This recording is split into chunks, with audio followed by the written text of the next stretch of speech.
Extrait de Ciao Bella, la vie l'emportera de Melinda Schilg. Introduction de l'extrait. Ingénieur, Benjamin a appris à ses dépens que l'on peut transformer un drone en arme. Suite à sa rencontre avec Stella, une fillette handicapée, il va se battre contre un projet démesuré qui pourrait mettre les populations en danger. Il murmura. Une maison au milieu d'une cour d'école, elle est complètement ouverte, on dirait une fête. Hein ? Pardon, c'est une citation. Je ne sais pas trop ce que l'auteur a voulu dire, mais cela me rappelle cet endroit. Stella voulut en savoir plus. Il s'exécuta. Je me suis rendu à Kefkan pour le travail, afin de vérifier que mon drone pouvait y monter. J'étais épuisé par le voyage à cause de ce vent, des bourrasques répétées qui faisaient pénétrer la poussière à l'intérieur des habits. Mais c'était où en Chine ? Il reprit son souffle et continua comme s'il n'avait pas entendu la question. Inutile de lui révéler que Kefkan se situait en Afghanistan.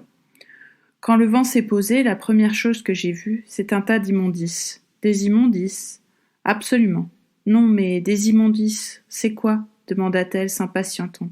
Benjamin expliqua. Ce sont des déchets. Là-bas, on ne ramasse pas les poubelles. C'est un endroit tellement inaccessible. Il fit une pause.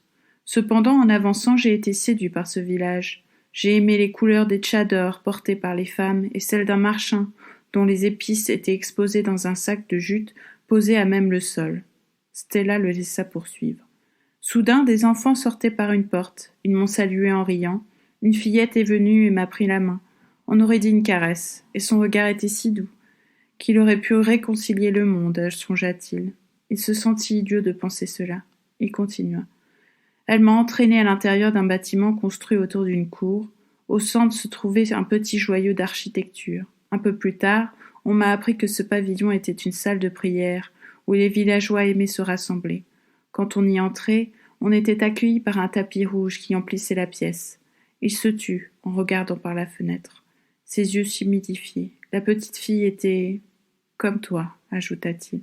Avec la même soif de connaître chez l'autre ce qui donne sens à la vie, pensa-t-il intérieurement. Cette même envie qui, enfant, l'avait poussé de plus en plus loin chez lui. Et, pressa la fillette, j'y repense souvent. Ses lèvres charnues se pincèrent et une lourde amertume se figea sur son visage. Benjamin baissa la tête. Il ne lui dit pas que ce pavillon avait été pulvérisé par une bombe lâchée par un drone. Quant à la fillette, maudit soit Habib Khan. Il se remémora l'attentat. 22 personnes tuées. L'image des corps le hantait. Habib Khan et son soi-disant projet humanitaire. Je veux leur faire parvenir des médicaments. En hiver, ils passent parfois une semaine coupés de tout. Pourquoi tu n'y retournes pas ? Questionna innocemment Stella. Benjamin ne répondit pas. À cet endroit s'arrêtaient ses rêves. Un homme avait détourné la science de son objet. Pire, il avait utilisé la pointe du progrès contre les innocents. Et lui, l'ingénieur, il avait gardé le silence, la peur, la honte.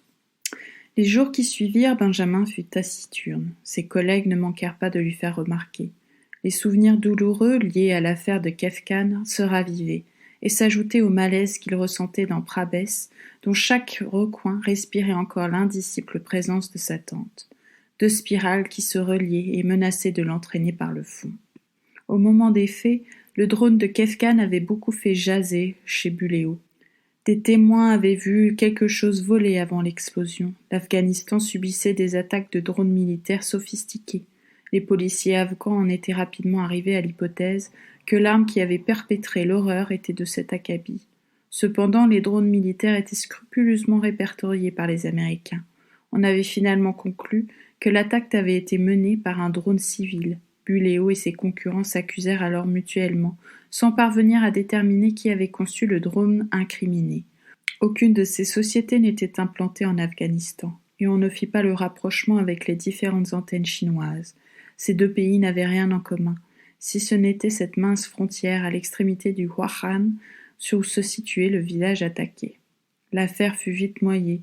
Les épisodes violents se succédaient depuis des décennies en Afghanistan, avec une pauvreté extrême, illustrée par de tristes palmarès comme celui de présenter le taux de mortalité le plus haut du monde. Ce pays ne pouvait pas se permettre de diligenter une véritable enquête pour établir la vérité. Benjamin n'avait jamais eu le courage de parler. Une partie de lui, infinitésimale, était liée à des atrocités. Il le supputait confusément, Il tentait désespérément de mesurer sa responsabilité, il s'y épuisait vainement. Et là encore, malgré les failles flagrantes du projet Junction, il sentait remonter cette lâcheté qui lui collait au basque. Il avait pourtant terriblement envie de s'en défaire, mais elle grossissait à mesure qu'il se débattait. Le collègue avec qui il aurait pu avancer sur les systèmes anti-piratage semblait en fait réticent à une collaboration. Afin de sortir du cercle vicieux qui le broyait, Benjamin se mit à travailler d'arrache-pied sur une alternative au projet des drones à venus et s'y consacra avec une ardeur fébrile. Il annula ses rendez-vous. Ses recherches se fondaient sur les systèmes pneumatiques du XXIe siècle. Il étudia de près celui de Prague, toujours opérant, ainsi que celui qui reliait le Parlement français, les services du Premier ministre et le palais de l'Élysée. Ce dernier n'était plus en activité, mais il était maintenu en état de marche en cas de coupure de télécommunications, notamment en cas de guerre. Il se documenta aussi sur des projets en Suisse et en Allemagne. Des micro-tunneliers permettraient de creuser des tunnels de 2 mètres de diamètre sans perturber les activités humaines à la surface. Comme le Junction, des drones souterrains pourraient livrer les particuliers directement dans une trappe accessible des caves. Plus d'embouteillage de camions, des livraisons facilement gérées et sans pollution de l'air. Après une série de nuits blanches, il réclama un temps de parole pour présenter au cours de la séance hebdomadaire de pilotage un rapport digne d'un ambitieux cabinet ministériel. En arrivant, il remarqua l'absence de Tania. Tant pis, il se lança. Il déroula ses diapositives documentées en les rythmant de gestes expressifs. Il ne tenait plus qu'à la caféine et savait qu'il lui faudrait au moins 2 bonnes nuits pour récupérer. Mais il était déterminé à aller jusqu'au bout. Une assemblée silencieuse écouta son projet de réseau tubulaire souterrain qui garantirait une sécurité maximale. Il reçut un accueil plutôt favorable au vu de la digression qu'il proposait. L'animateur le remercia avec des commentaires encourageants. Benjamin retourna s'asseoir. Il y eut quelques apartés, puis la réunion reprit son cours normal. L'ingénieur évoluait dans une sorte de rêve éveillé, où son projet se mettait au service d'une humanité reconnaissante. Il se méprit, quand en fin de séance, l'animateur lut le compte-rendu qui serait remis au ministère. Il ne mentionna pas les réseaux tubulaires. Seule l'idée de carrefour intelligent fut retenue. À l'instar des réseaux Internet, Benjamin préconisait que le carrefour dictât la meilleure direction à prendre en fonction de l'encombrement, et non pas l'ordinateur de bord du Junction. Pour lui, ce n'était qu'un détail, une idée annexe. Il se sentit berné. Ne comprenait-il donc rien ? Il perdit son sang-froid. « Je ne comprends pas. Il est prévu que les drones à venus respectent la loi qui interdit d'aborder une centrale nucléaire ou un aéroport. Par contre, le fait qu'un drone puisse frôler un lieu public, une école par exemple, ça n'émeut personne.